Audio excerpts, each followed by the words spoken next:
ఉద్యోగులకు పెన్షన్స్కి స్వాగతం సుస్వాగతం. ఉద్యోగ ఉపాధ్యాయ పెండింగ్ బిల్స్ చెల్లించాలంటూ 317 జీవో బాధితుల సమస్యలను పరిష్కారం చూపాలి. కొత్తగాడి అంజిరెడ్డి తపస్ జిల్లా అధ్యక్షుడు.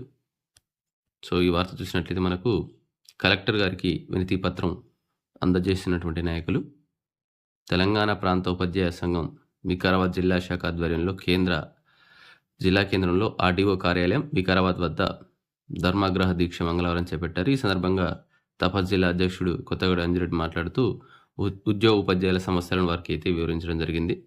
అంటే పెండింగ్ బిల్స్ విడుదల చేయాలని చెప్పేసి కలెక్టర్ గారికి అయితే అర్జీ పెట్టుకోవడం జరిగింది. వాస్తవానికి చాలా జిల్లాలలో ఉద్యోగులకు బిల్స్ అయితే పెండింగ్లో ఉన్నాయి. వాటిని వెంటనే విడుదల చేయాలని చెప్పేసి ప్రభుత్వాన్ని అయితే ఉద్యోగులు ఉపాధ్యాయులు అయితే కోరుతా ఉన్నారు. మార్చి 31 లోపు మళ్ళీ ఆర్థిక సంవత్సరం మారిపోతుంది కాబట్టి దాదాపు అందులోపు అన్ని బిల్స్ క్లియర్ చేయాలని చెప్పేసి సంఘ నాయకులు కోరడం జరుగుతూ ఉంది. ఇది ఈరోజు వార్త. మొదటిసారిగా ఛానల్ తప్పకుండా సబ్స్క్రైబ్ చేసుకుని లైక్ చేయండి, షేర్ చేయండి.